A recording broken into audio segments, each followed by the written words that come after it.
শুভ সকাল সকল ছাত্রছাত্রীরা, আশা করি সবাই ভালো আছো। তো আজকে আমি তোমাদের মাঝে অনলাইন ক্লাস করাবো। তো আমাদের দেশে করোনা পরিস্থিতির কারণে মূলত আমরা অনলাইন ক্লাস করার জন্যই প্রস্তুত আছি। তো যাতে ছাত্রছাত্রীর বিশেষ করে মারাত্মক ধরনের কোনো ক্ষতিগ্রস্ত না হয়। তো আমরা জানি দেশে করোনা পরিস্থিতির কারণে আজকে অনলাইন ক্লাস। তো করোনা পরিস্থিতির কারণে যদি আমরা বাসায় বসে থাকি তাহলে আসলে আমাদের এই শিক্ষা ব্যবস্থাটা ধ্বংস হয়ে যাবে। এই শিক্ষা ব্যবস্থাটাকে কিছুটা হলে ধরে রাখার জন্য মূলত অনলাইন ক্লাস।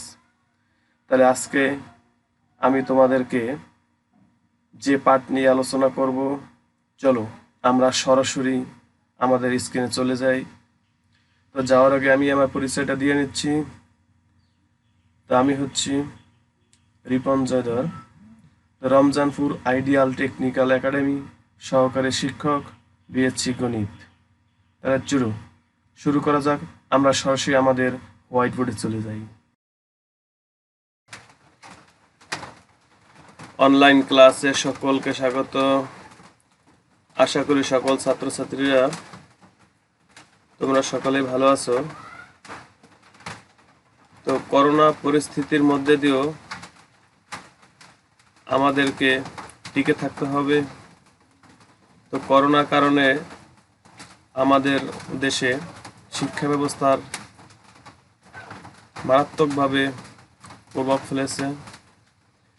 এই পরিস্থিতিকে কাটানোর জন্য আমরা অনলাইন ক্লাসের আয়োজন করেছি। তো তোমরা অনলাইনের মাধ্যমে অনেকটাই শিখতে পারবা। তো আজকে পাঠ হচ্ছে আমার নবম ও দশম শ্রেণীর ত্রিকোণমিতির অঙ্ক 9.2 দাগ নাম্বার 23। এই অঙ্কটির সমাধান করে দেখাবো আজকে। তাহলে শুরু করি আমরা প্রথমেই। তো প্রথমে আমাদের দেওয়া আছে, আমরা লিখতে পারি sine theta plus cos theta equal 1। তো প্রথমে আমি একটু উপরের অংশটা একটু তোমাদেরকে সকালে বুঝিয়ে দিচ্ছি, নাহলে হয়তো বা অনেকের সমস্যা থেকে যেতে পারে। এই অংশটুকুর যেখানে মার্ক করা আছে একটু দেখো তোমরা।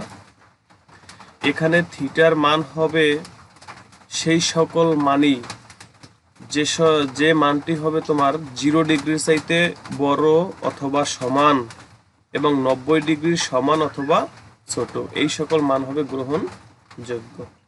আশা করি বুঝতে পারছো সবাই। তো পরবর্তী লাইন আমরা কি করছি, পরবর্তী লাইনে দেখো উভয় পক্ষকে বর্গ করেছি। এর পরবর্তী লাইন দেখো, বাম পাশে আমরা কি করছি, a প্লাস বি এর হোল স্কয়ারের সূত্র নিয়েছি। এইটুকু তোমরা দেখো সবাই, a প্লাস বি হোল স্কয়ারের সূত্র। a মানে সাইন থিটা, b মানে হচ্ছে কস থিটা। তাহলে সূত্র দ্বারায় দেখো sine square theta plus 2 sine theta cos theta plus cos square theta equal 1। আশা করি বুঝতে পারছো সবাই।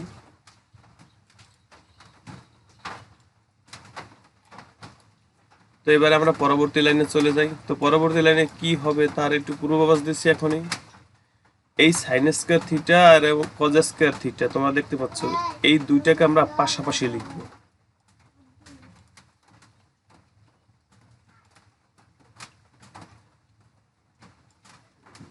দেখো আমরা sine square theta plus cos square theta পাশাপাশি লিখছি, আর বাকি অংশ ঠিক আছে।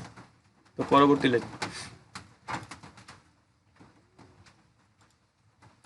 দেখো, আমরা জানি যে sine square theta plus cos square থিটার মান হচ্ছে কি 1। এটা একটা সূত্র, তোমরা বর্গের সূত্র অবশ্যই পাইছিলে। তো আমি সূত্রের ম্যাজিকের উপরে দুইটা টিউটোরিয়াল করছি। যদি ওই টিউটোরিয়াল দুটি দেখতে চাও তাহলে উপরে আই বাটন আছে, আই বাটনে ক্লিক করো।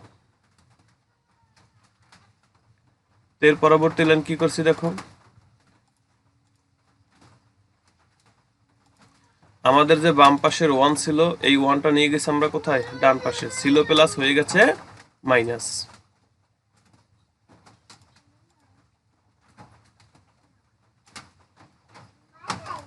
তো দেখো 1 থেকে আমরা যদি 1 বিয়োগ করি, এই 1 থেকে 1 বিয়োগ করলে বিয়োগফল আসে কি 0।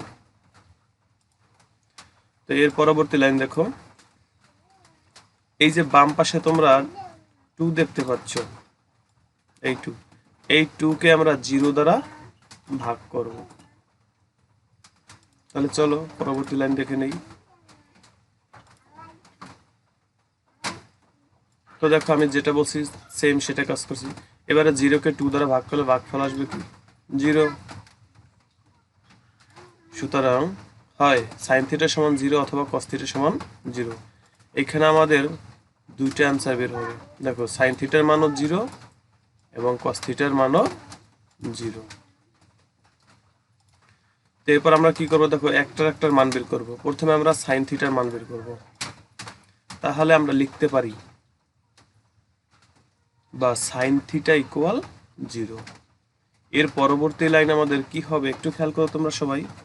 তো এবারে আমাদেরকে জানতে হবে সাইন কত ডিগ্রির মান 0। এই সাইন কত ডিগ্রির মান 0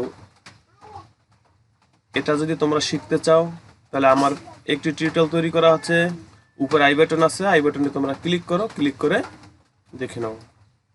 অর্থাৎ মুখস্থ না করেও তুমি মানগুলো মনে রাখতে পারবা। তো আমরা জানি সাইন 0 ডিগ্রি মান হচ্ছে 0। তাহলে চলো পরবর্তী লাইন দেখে নেই।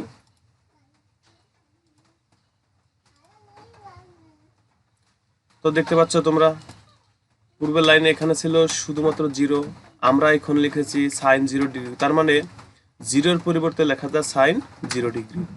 আর একটা বিষয় জেনে রাখবো, সেটা হলো আমাদের বাম পাশে যেহেতু সাইন আছে, আমাদের ডান পাশে সাইন তৈরি করে নিতে হবে। সাইনের সাথেই তোমাকে হিসাব করতে হবে। যদি বাম পাশে কস থাকতো তাহলে আমরা কসের হিসাব করতাম। এরপরে কি করছি দেখো, বাম পাশে আমরা থিটা রেখেছি, আর থিটার সাথে যে সাইন থিটা ছিল এটা আমরা ডান পাশের নিচে নিয়ে গেলাম। এরপরে দেখো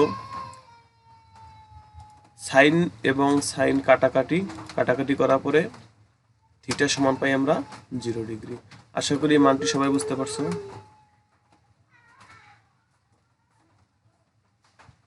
তো এর পরবর্তীতে দেখো বাকি একটা অংশ ছিল, অর্থাৎ cos থিটা সমান কত 0, আমরা ওই অংশটা লিখলাম।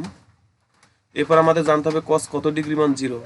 তো আমরা জানি cos 90 ডিগ্রি মান হচ্ছে 0। তো দেখো আমরা 0 পরিবর্তে লিখছি cos 90 ডিগ্রি। এরপরে থিটা সমান লিখতে পারি cos 90 ডিগ্রি বাই cos, অর্থাৎ থিটার পাশে যে cos ছিল ওটা নিচে চলে যাবে, cos আর cos কাটাকাটি, বা থিটা ইকুয়াল 90 ডিগ্রি। সুতরাং নির্ণয় সমাধান আমরা লিখতে পারি থিটা ইকুয়াল 0 ডিগ্রি অথবা থিটা ইকুয়াল কত 90 ডিগ্রি। আশা করি সবাই বুঝতে পারছো। যদি কারো বুঝতে সমস্যা অবশ্যই জানাবে। তো ধন্যবাদ সকলকে।